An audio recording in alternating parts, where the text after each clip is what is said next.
Affairs,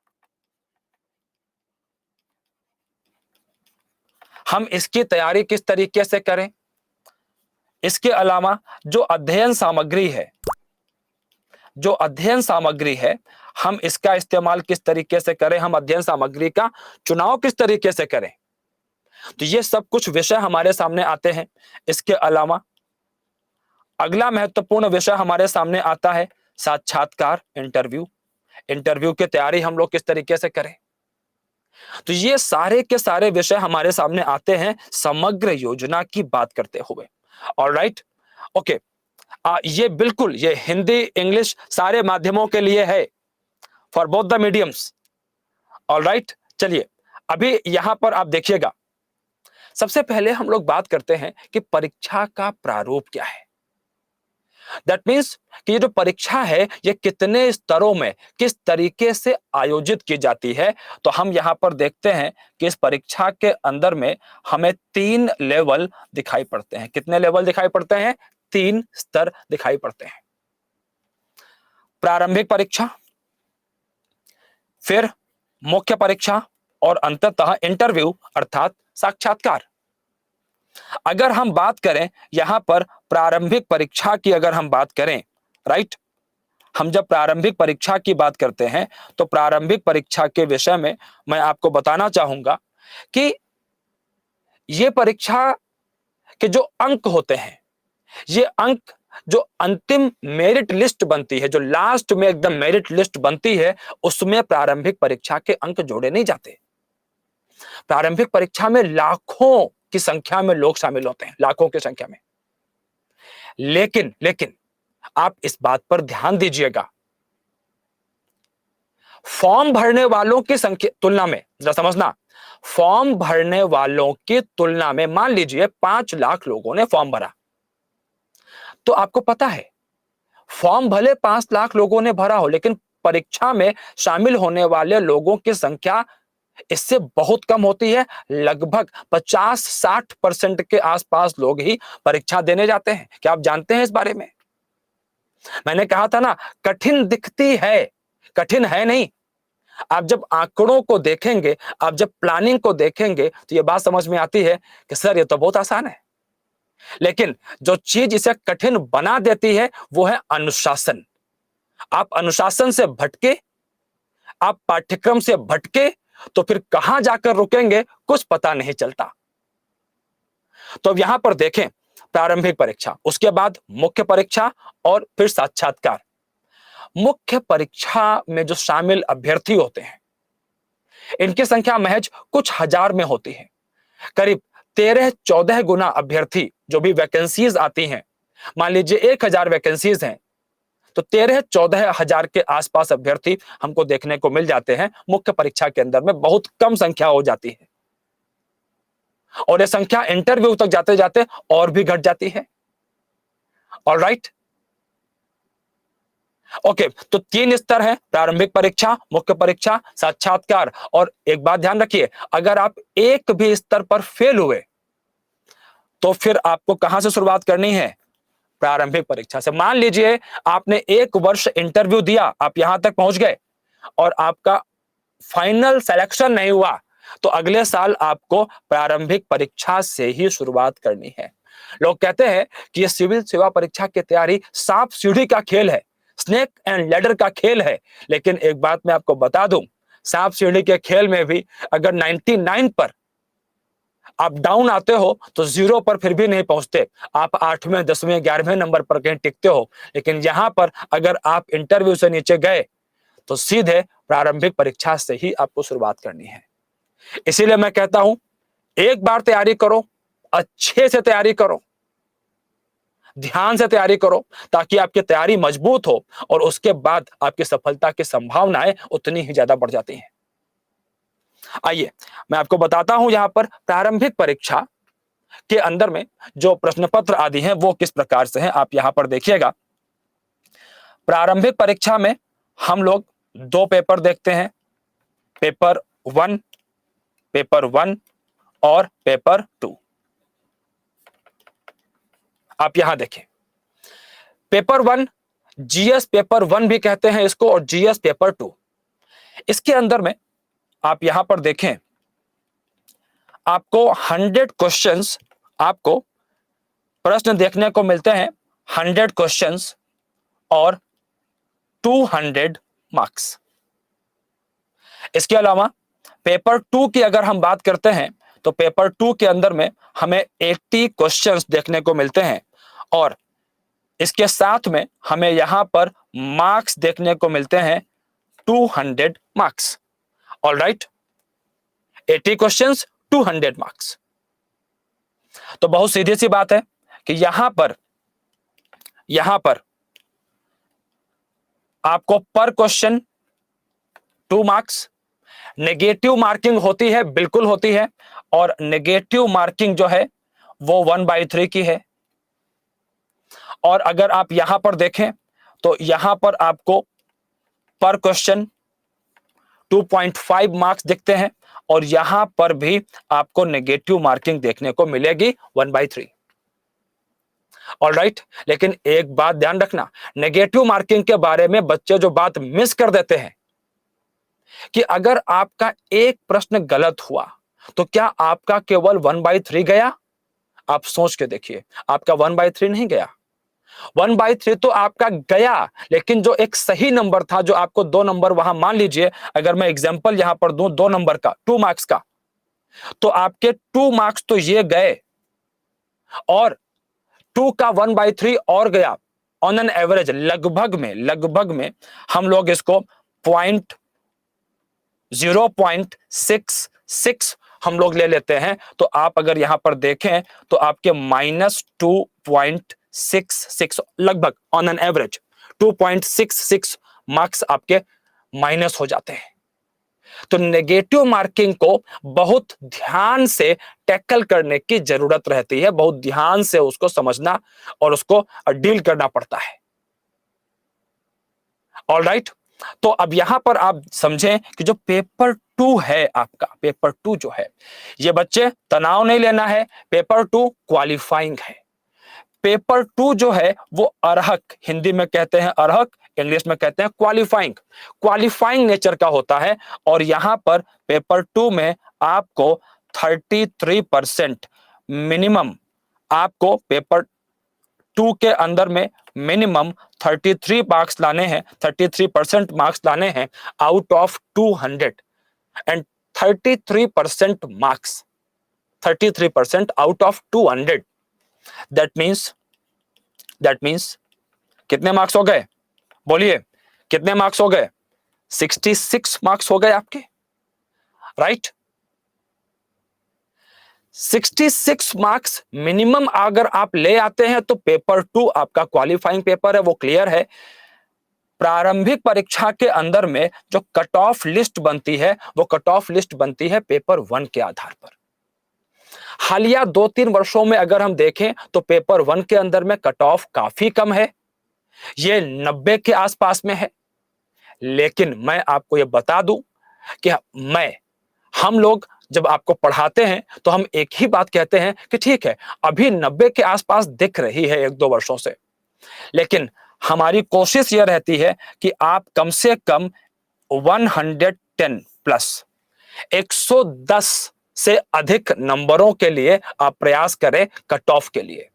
तो ये एक सेफ कट ऑफ रहती है। अगर कट ऑफ बढ़ी भी, तब भी आप किसी भी वर्ष में हैं तो मुख्य परीक्षा में शामिल होने की आपकी संभावनाएं बनी रहेंगी। और अगर आप 110 को देखें तो ये कोई बहुत ज्यादा तो नहीं है। अगर आप परसेंटेज में जाएं तो हम 50-55% के आसपास में हैं। दैट्स इट, 50-55% के आसपास में हम लोग हैं यहां पर, और ये बहुत बड़ी संख्या तो नहीं है। इसके अलावा प्रारंभिक परीक्षा से आगे बढ़ते हैं और जब हम मुख्य परीक्षा की ओर आते हैं तो आप जरा यहां पर ध्यान से देखिएगा मुख्य परीक्षा के विषय में। मुख्य परीक्षा में हम यहां पर कुल 9 प्रश्न पत्र देखते हैं। हमारे सामने कुल 9 प्रश्न पत्र सामने आते हैं, 9 पेपर सामने आते हैं। लेकिन इन 9 पेपर्स के अंदर में 2 पेपर आपके ऐसे होते हैं जो कि होते हैं क्वालिफाइंग, या आप यूं कह लें कि अर्हक प्रकार के होते हैं, और 7 पेपर ऐसे होते हैं जिनके अंक मेरिट लिस्ट के अंदर में जिनके अंक मेरिट लिस्ट के अंदर में जोड़े जाते हैं, राइट। और हम जब इन 7 प्रश्न पत्रों की बात करते हैं तो इन 7 प्रश्न पत्रों में 4 प्रश्न पत्र आपके होते हैं सामान्य अध्ययन के, एक प्रश्न पत्र आपका होता है निबंध का, और यहां पर 2 प्रश्न पत्र होते हैं वैकल्पिक विषयों के। 2 प्रश्न पत्र होते हैं वैकल्पिक विषय के। अगर आप यहां पर देखें तो ये जो प्रश्न पत्र हैं आप यहां पर देख सकते हैं, प्रश्न पत्र ए और प्रश्न पत्र बी ये भाषा के प्रश्न पत्र हैं, और यहां पर आप देखें निबंध का प्रश्न पत्र है 250 अंक, GS paper 1 250, 250 GS 2, GS 3 250, GS 4 250, और वैकल्पिक विषय आपका टोटल मिला करके 500 अंक का वैकल्पिक विषय हमारे सामने आता है।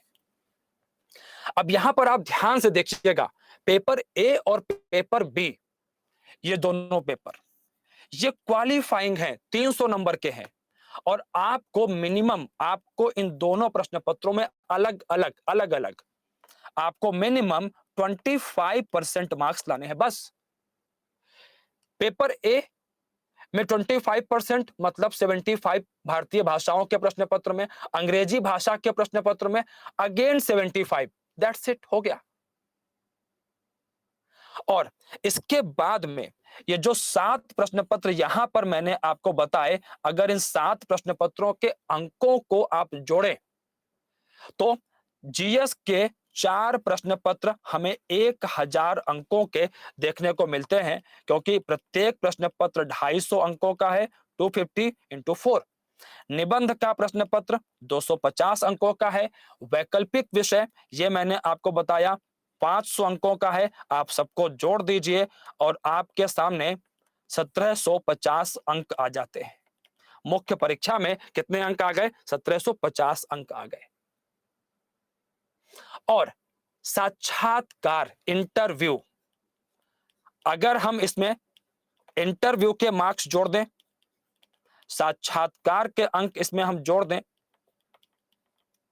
275 मार्क्स, तो हमारे सामने कुल जो यहां पर जो योग उभर करके आता है वो योग उभर करके आता है कितना? 2025, राइट।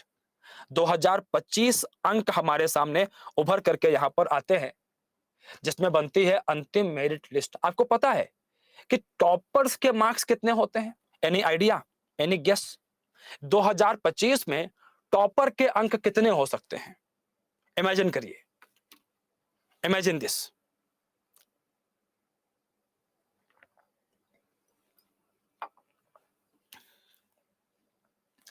फिफ्टी 50% तो आपने बहुत बता दिया, 45 to 47% के आसपास। चलिए 50% ही हम लोग लगा लेते हैं। तो एक बात बताओ, आप लोग अपने स्कूल के अंदर में, अपने कॉलेज के अंदर में 70%, 80%, 85% से नीचे बात नहीं करते। न जाने कितने बच्चे होंगे मेरी इसी क्लास के अंदर में, आप में से ही लोग होंगे जिन्होंने अपने 12th की परीक्षा में, अपने ग्रेजुएशन के अंदर में 75-80% मिनिमम बता रहा हूं, मिनिमम स्कोर किया होगा, राइट? है कि नहीं आप बताओ, आप खुद बताइए। जिन्होंने 12वीं के अंदर में, मतलब 70% तो it is something like this कि ये तो सर आ ही जाता है, राइट?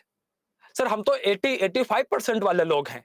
एक बात आप बताओ, 80-85% आप स्कूल कॉलेज में लेकर के आ रहे हो, और यहां पर सिविल सेवा परीक्षा में मैं आपसे केवल 50-55% की बात कर रहा हूं। क्या ये हो नहीं सकता? बोलिए, क्या ये हो नहीं सकता? बोलिएगा, संभव है कि नहीं संभव है? मैंने आपको कहा था कठिन है, लेकिन आप जब एनालिसिस करोगे तब मालूम चलेगा कि सर ये तो आसान है, राइट? बिल्कुल हो सकता है, क्यों नहीं हो सकता है। आप भी इस परीक्षा को क्रैक कर सकते हैं, बिल्कुल क्रैक कर सकते हैं। आप भी आईएएस बन सकते हैं, आईपीएस बन सकते हैं। ओके, प्रारंभिक परीक्षा, मुख्य परीक्षा के विषय में आप बात करने के बाद में हम लोग चलते हैं सबसे महत्वपूर्ण विषय की तरफ, और वो है रणनीति, स्ट्रेटेजी। क्योंकि बिना रणनीति के ये बिल्कुल वैसा ही है कि आप एक अंधी गुफा के अंदर में दौड़ लगा रहे हैं, पता नहीं कहां तक पहुंचेंगे। रणनीति की बात करते हुए दो चीजें आपको हमेशा ध्यान रखनी चाहिए, दो चीजें। सबसे पहली चीज हमारे सामने आती है कि क्या करना है, ध्यान रखेंगे। सबसे पहली चीज है क्या करना है, डूज, एंड अगली चीज क्या होती है, डोंट्स। क्या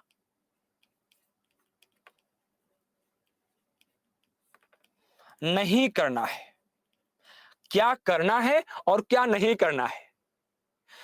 ये तो आपको हर जगह बताया जाएगा कि आप अच्छे से पढ़ाई करो, आपके पास सिलेबस होना चाहिए, लेकिन आपको यह भी पता होना चाहिए कि क्या नहीं करना है। अच्छा, हम लोग सबसे पहले बात करते हैं क्या करना है पॉजिटिव चीज से, और फिर मैं आपको बताता हूं कि क्या नहीं करना है, क्या नहीं करना चाहिए। अगर क्या करने की बात है तो सबसे पहले चीज क्या रहती है, सबसे पहले एक चीज जिससे आपको बिल्कुल भी समझौता नहीं करना है वो है पाठ्यक्रम। आपका सिलेबस, मैं तो यह कहता हूं आपके दिमाग में एकदम छपा होना चाहिए। इसके अलावा पाठ्यक्रम के बाद में आप जब भी पढ़ें तो अपनी जो आपकी अध्ययन सामग्री है, जो आपका स्टडी मटेरियल है, that should be carefully chosen. बहुत ध्यान पूर्वक उसका चयन किया जाना चाहिए। जो आपकी अध्ययन सामग्री है, मानक पुस्तकें, आपकी अध्ययन सामग्री के अंदर में हम लोग एक शब्द इस्तेमाल करते हैं स्टैंडर्ड बुक्स। स्टैंडर्ड बुक्स, अरे बुक्स तो बहुत सारे हैं, ढेरों पब्लिकेशंस हैं, लेकिन हम जब कहते हैं स्टैंडर्ड बुक्स तो हमारा मतलब क्या होता है, हमारा मतलब होता है एनसीईआरटी से, हमारा मतलब होता है इग्नू की पुस्तकों से, हमारा मतलब होता है एनआईओएस की पुस्तकों से, और भी भारत के जो अन्य प्रतिष्ठित विद्वान हैं, इतिहासकार हैं, कानून के जानकार हैं, उनके द्वारा लिखी गई पुस्तकें, जिन्होंने अपनी प्रतिभा का लोहा मनवाया है भारत के अंदर में, और जब वो कोई पुस्तक लिखते हैं, राइट, तो उनकी लिखी गई पुस्तकें वो आपके लिए बड़े काम की रहती हैं। तो मानक पुस्तकें जब शब्द का इस्तेमाल करते हैं तो उससे यह आशय होता है। इसके अलावा अगली चीज हमारे सामने यह रहती है कि आप जो आपके अध्ययन के स्रोत हैं, अध्ययन के स्रोत जो भी हैं, अध्ययन के स्रोत, इनको आप हमेशा सीमित रखें। अध्ययन के स्रोत आप सीमित रखें, इनको बहुत बढ़ाएं नहीं कि घर में एक छोटी सी लाइब्रेरी बना दी कि हम सिविल सेवा परीक्षा के